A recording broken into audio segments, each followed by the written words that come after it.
ವಿದ್ಯಾರ್ಥಿಗಳೇ, SSLC ವಾರ್ಷಿಕ ಪರೀಕ್ಷೆಯ ಸಮಾಜ ವಿಜ್ಞಾನ ವಿಷಯದಲ್ಲಿ ಕೇಳುವಂಥ 5 ಅಂಕದ ನಕ್ಷಾ ಪ್ರಶ್ನೆಯಲ್ಲಿ ಬರುವಂಥ ಕೆಲವು ಪ್ರಮುಖ ಸ್ಥಳಗಳನ್ನು ಇಂದು ಗುರುತಿಸುವುದನ್ನು ರೂಢಿಸಿಕೊಳ್ಳೋಣ. ಮೊದಲ ನಕ್ಷೆಯಲ್ಲಿ ನಾವು ಈ 5 ಸ್ಥಳಗಳನ್ನು ಗುರುತಿಸೋಣ. ಮೊದಲನೆಯದಾಗಿ 82 ಡಿಗ್ರಿ 30 ಮಿನಿಟ್ ಪೂರ್ವ ರೇಖಾಂಶ. ದಕ್ಷಿಣೋತ್ತರವಾಗಿ ಭಾರತದ ಮಧ್ಯದಲ್ಲಿ ಹಾಯ್ದು ಹೋಗುವ 82 ಡಿಗ್ರಿ 30 ಮಿನಿಟ್ ಪೂರ್ವ ರೇಖಾಂಶ ಅಥವಾ ಭಾರತದ ಆದರ್ಶ ಕಾಲಮಾನ ಗುರುತಿಸುವ ರೇಖಾಂಶ. ಇನ್ನೊಂದು 23 ಡಿಗ್ರಿ 30 ಮಿನಿಟ್ ಉತ್ತರ ಅಕ್ಷಾಂಶ ಅಥವಾ ಕರ್ಕಾಟಕ ಸಂಕ್ರಾಂತಿ ವೃತ್ತ. ಪೂರ್ವ ಪಶ್ಚಿಮವಾಗಿ ಭಾರತದ ಮಧ್ಯದಲ್ಲಿ ಹಾಯ್ದು ಹೋಗುವಂಥ ಕರ್ಕಾಟಕ ಸಂಕ್ರಾಂತಿ ವೃತ್ತ. ಭಾರತದ ರಾಜಧಾನಿ ದೆಹಲಿ ಅಥವಾ ಅಂತಾರಾಷ್ಟ್ರೀಯ ವಿಮಾನ ನಿಲ್ದಾಣ, ಇಂದಿರಾ ಗಾಂಧಿ ಅಂತಾರಾಷ್ಟ್ರೀಯ ವಿಮಾನ ನಿಲ್ದಾಣ. ಭಾರತದ ಅತ್ಯಂತ ಉತ್ತರದ ತುದಿ ಇಂದಿರಾ ಕೋಲ್. ಭಾರತ ಅತ್ಯಂತ ದಕ್ಷಿಣದ ತುದಿ ಇಂದಿರಾ ಪಾಯಿಂಟ್. ಎಲ್ಲ ಸ್ಥಳಗಳನ್ನು ಒಂದು ಬಾರಿ ಗಮನಿಸೋಣ. 82 ಡಿಗ್ರಿ 30 ಮಿನಿಟ್ ಪೂರ್ವ ರೇಖಾಂಶ ಅಥವಾ ಭಾರತದ ಆದರ್ಶ ಕಾಲಮಾನ ಗುರುತಿಸುವ ರೇಖಾಂಶ. 23 ಡಿಗ್ರಿ 30 ಮಿನಿಟ್ ಉತ್ತರ ಅಕ್ಷಾಂಶ ಅಥವಾ ಕರ್ಕಾಟಕ ಸಂಕ್ರಾಂತಿ ವೃತ್ತ. ದೆಹಲಿ, ಇಂದಿರಾ ಕೋಲ್, ಇಂದಿರಾ ಪಾಯಿಂಟ್. ಎರಡನೆಯ ನಕ್ಷೆಯಲ್ಲಿ ಈ ಪ್ರಮುಖ ಸ್ಥಳಗಳನ್ನು ಗುರುತಿಸೋಣ. ಮೊದಲನೇದಾಗಿ K2 ಅಥವಾ ಮೌಂಟ್ ಗಾಡ್ವಿನ್ ಆಸ್ಟಿನ್. ಭಾರತದ ಅತ್ಯಂತ ಎತ್ತರದ ಪರ್ವತ ಶಿಖರ ಅಥವಾ ಪ್ರಪಂಚದ ಎರಡನೆಯ ಅತ್ಯಂತ ಎತ್ತರದ ಪರ್ವತ ಶಿಖರ ಮೌಂಟ್ ಗಾಡ್ವಿನ್ ಆಸ್ಟಿನ್ ಅಥವಾ K2. ಮೌಂಟ್ ಎವರೆಸ್ಟ್ ಪ್ರಪಂಚದ ಅತ್ಯಂತ ಎತ್ತರದ ಪರ್ವತ ಶಿಖರ. ಅರಾವಳಿ ಪರ್ವತಗಳು, ವಿಂಧ್ಯ ಪರ್ವತಗಳು, ಸಾತ್ಪುಡಾ ಪರ್ವತಗಳು, ನೀಲಗಿರಿ ಪರ್ವತಗಳು. ಇನ್ನು 4 ಕರಾವಳಿ ತೀರಗಳನ್ನು ನೋಡೋಣ. ಮೊದಲನೇದಾಗಿ ಕೋರಮಂಡಲ ತೀರ, ಉತ್ಕಲ ತೀರ, ಮಲ್ಬಾರ್ ತೀರ, ಕೊಂಕಣ ತೀರ. ಈ ಎಲ್ಲ ಸ್ಥಳಗಳನ್ನು ಒಂದು ಬಾರಿ ಗಮನಿಸೋಣ. K2 ಅಥವಾ Mount Godwin Austin, Mount Everest, Aravalli ಪರ್ವತಗಳು, ವಿಂಧ್ಯ ಪರ್ವತಗಳು, ಸಾತ್ಪುರಾ ಪರ್ವತಗಳು, ನೀಲಗಿರಿ ಪರ್ವತಗಳು, ಕೋರಮಂಡಲ ತೀರ, ಉತ್ಕಲ ತೀರ, ಮಲ್ಬಾರ್ ತೀರ, ಕೊಂಕಣ ತೀರ. ಮೂರನೆಯ ನಕ್ಷೆಯಲ್ಲಿ ಭಾರತದಲ್ಲಿ ಹರಿಯುವಂಥ ಕೆಲವು ಪ್ರಮುಖ ನದಿಗಳನ್ನು ಗುರುತಿಸೋಣ. ಮೊದಲನೇದಾಗಿ ಸತ್ಲಜ್ ನದಿ,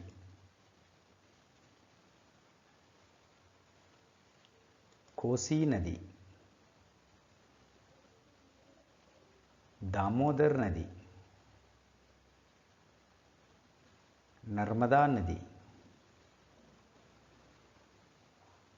ಮಹಾನದಿ,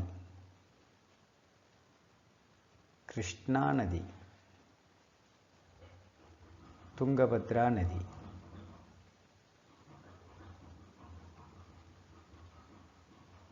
ಈ ಎಲ್ಲ ನದಿಗಳನ್ನು ಒಂದು ಬಾರಿ ಗಮನಿಸೋಣ.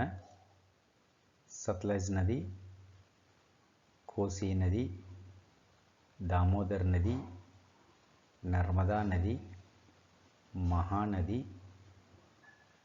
ಕೃಷ್ಣಾ ನದಿ, ತುಂಗಭದ್ರಾ ನದಿ.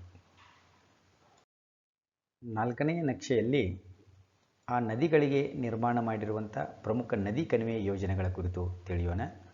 ಮೊದಲಿಗೆ ಬಾಕ್ರಾ ನಾಂಗಲ್ ನದಿ ಕಣಿವೆ ಯೋಜನೆ ಅಥವಾ ಗೋವಿಂದ ಸಾಗರ ಜಲಾಶಯ,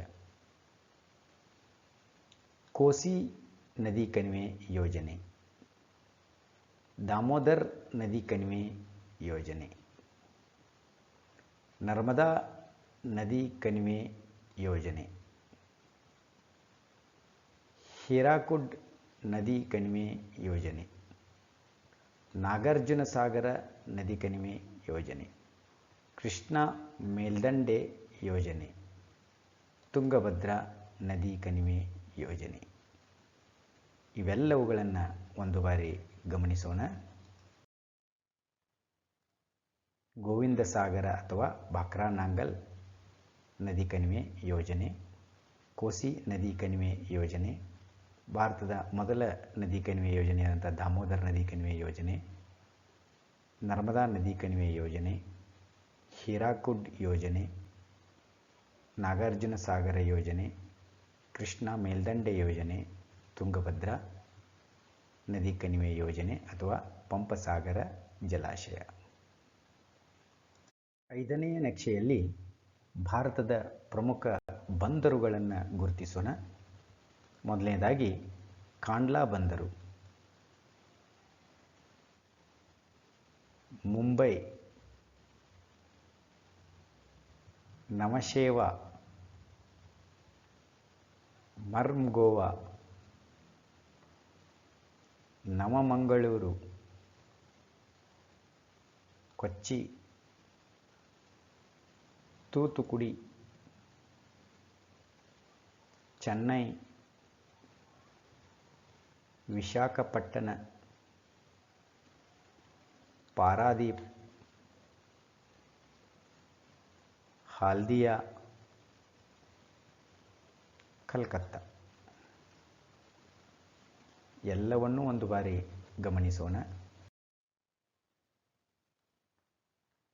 ಕಾಂಡ್ಲಾ, ಮುಂಬೈ, ನವಶೇವಾ, ಮರ್ಮಗೋವಾ, ನವಮಂಗಳೂರು, ಕೊಚ್ಚಿ, ತೂತುಕುಡಿ, ಚೆನ್ನೈ, ವಿಶಾಖಪಟ್ಟಣ, ಪಾರಾದೀಪ್, ಹಾಲ್ದಿಯಾ ಮತ್ತು ಕೋಲ್ಕತ್ತಾ. 6ನೆಯ ನಕ್ಷೆಯಲ್ಲಿ ಭಾರತದ ಅಂತಾರಾಷ್ಟ್ರೀಯ ವಿಮಾನ ನಿಲ್ದಾಣಗಳನ್ನು ಗುರುತಿಸೋಣ. ಮೊದಲನೇದಾಗಿ ಅಮೃತಸರ ಅಂತಾರಾಷ್ಟ್ರೀಯ ವಿಮಾನ ನಿಲ್ದಾಣ, ಎರಡನೆಯದು ದೆಹಲಿ ಅಂತಾರಾಷ್ಟ್ರೀಯ ವಿಮಾನ ನಿಲ್ದಾಣ, ಅಹಮದಾಬಾದ್, ವಾರಣಾಸಿ, ಗುವಾಹಟಿ ಅಥವಾ ಗುವಾಹಟಿ, ಶಿಲಾಂಗ್, ಕೋಲ್ಕತ್ತಾ, ನಾಗ್ಪುರ್, ಮುಂಬೈ, ಹೈದರಾಬಾದ್, ಭುವನೇಶ್ವರ, ಮರ್ಮಗೋವಾ, ಬೆಂಗಳೂರು, ಚೆನ್ನೈ, ನವಮಂಗಳೂರು, ಪೋರ್ಟ್ ಬ್ಲೇರ್, ತಿರುವನಂತಪುರ. ಎಲ್ಲವನ್ನೂ ಒಂದು ಬಾರಿ ಗಮನಿಸೋಣ. ಅಮೃತಸರ, ದೆಹಲಿ, ಅಹಮದಾಬಾದ್, ವಾರಣಾಸಿ, ಗುವಾಹಟಿ, ಶಿಲಾಂಗ್, ಮುಂಬೈ, ನಾಗಪುರ್, ಕಲ್ಕತ್ತಾ, ಹೈದರಾಬಾದ್, ಭುವನೇಶ್ವರ, ಮರ್ಮಗೋವಾ, ನವಮಂಗಳೂರು, ಬೆಂಗಳೂರು, ಚೆನ್ನೈ, ಪೋರ್ಟ್ ಬ್ಲೇರ್, ತಿರುವನಂತಪುರ. ಇನ್ನು 7ನೆಯ ನಕ್ಷೆಯಲ್ಲಿ ಭಾರತದ ಪ್ರಮುಖ ಖನಿಜ ಮತ್ತು ಶಕ್ತಿ ಸಂಪನ್ಮೂಲಗಳ ದೊರೆಯುವಂಥ ಸ್ಥಳಗಳನ್ನು ಗುರುತಿಸೋಣ. ಮೊದಲನೇದಾಗಿ ದಿಗ್ಬಾಯ್, ಬೊಕಾರೋ, ಜೆಮ್ಶೆಡ್ಪುರ, ರೂರ್ಕೆಲಾ, ದುರ್ಗಾಪುರ, ಭಿಲಾಯ್, ಬಾಂಬೆ ಹೈ, ಹಟ್ಟಿ ಚಿನ್ನದ ಗಣಿ, ಕೈಗಾ ಅಣು ವಿದ್ಯುತ್ ಸ್ಥಾವರ ಕರ್ನಾಟಕದ ಭದ್ರಾವತಿ. ಮಕ್ಕಳೇ, ಇವೆಲ್ಲವನ್ನು ಒಂದು ಬಾರಿ ಗಮನಿಸೋಣ.